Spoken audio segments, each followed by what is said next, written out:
담화를 쭉 보면서 어제 이제 윤석열 본인이 스스로를 변호하겠다 뭐 이런 얘기 기사 나오고 그랬잖아요. 예, 맞아요.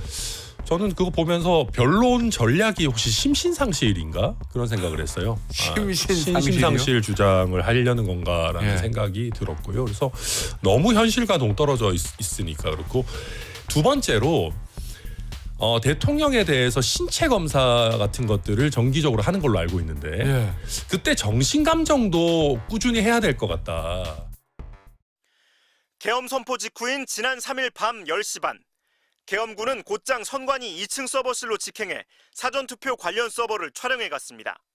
동원된 정보사와 방첩사 요원들에겐 서버를 통째로 확보하란 지시가 내려졌습니다.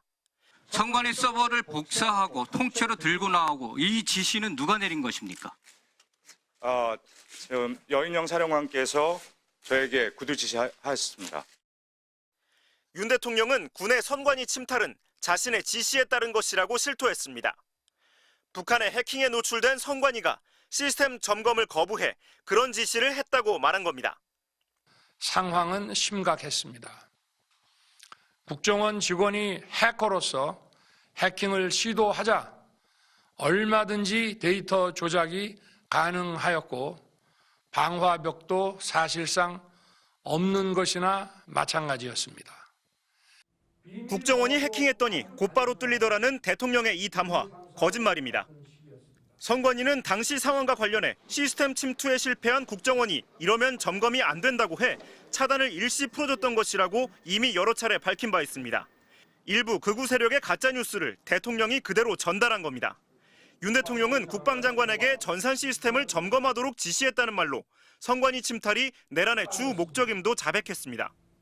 민주주의의 핵심인 선거를 관리하는 전산 시스템이 이렇게 엉터리인데 어떻게 국민들이 선거 결과를 신뢰할 수 있겠습니까? 선관위는 대통령의 주장은 완전히 사실과 다르다고 반박했습니다. 작년 7월부터 석 달 동안 국정원이 참여한 보안 컨설팅에서도 북한의 해킹으로 인한 선거 시스템 침해 흔적은 없었다는 겁니다.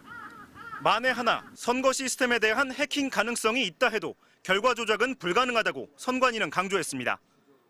내부 조력자들이 조직적으로 정보를 해커에게 넘기고 수많은 사람의 눈을 피해 투표지를 바꿔치기 해야 가능한 얘기라는 겁니다.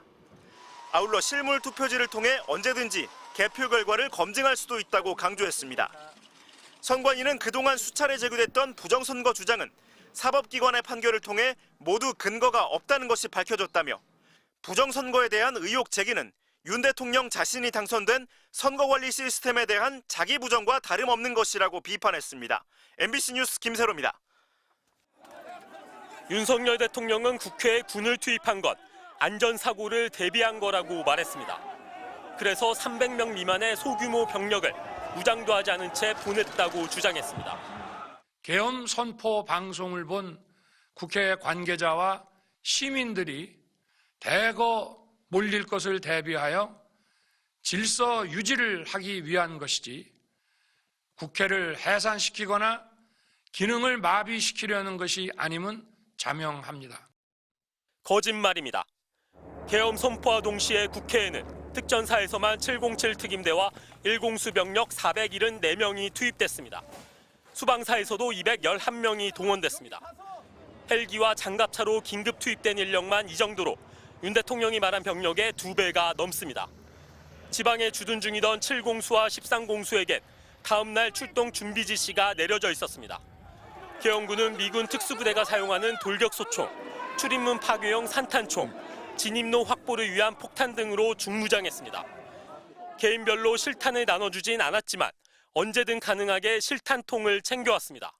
개인별로 5.56mm 10발, 9mm 10발을 지급할 수 있도록.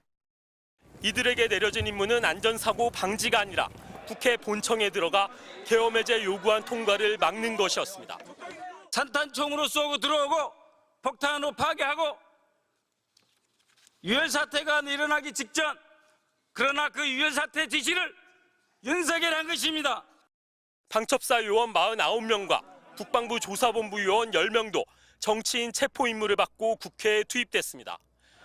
자신에게 반대하는 정치인을 체포하란 윤석열 대통령의 지시에 따른 것이었지만 자신에게 불리한 이런 얘기는 오늘 담화에서 언급하지 않았습니다. 봤지. 비상 계엄 발표하는 것 봤습니다. 이번 기회에 다 잡아들여 싹 다 정리해. 윤 대통령은 2시간짜리 내란이 있을 수 있냐며 12.3 내란을 별일 아닌 것처럼 주장했습니다. 도대체 2시간짜리 내란이라는 것이 있습니까? 질서 유지를 위해 소수의 병력을 잠시 투입한 것이 폭동이란 말입니까? 하지만 12.3 내란이 2시간 만에 끝날 수 있었던 건 대통령의 선의가 아니라 두려움 속에서도 국회로 달려온 시민들과 항명죄 위협에도 부당한 지시를 거부한 양심 있는 군인들이 있었기 때문입니다. 이들이 아니었다면 윤석열 대통령의 비상계엄 선포는 2시간짜리 내란으로 끝나지 않고 민주주의를 파괴하는 독재 정권의 출발이 될 수도 있었습니다. MBC 뉴스 이덕현입니다.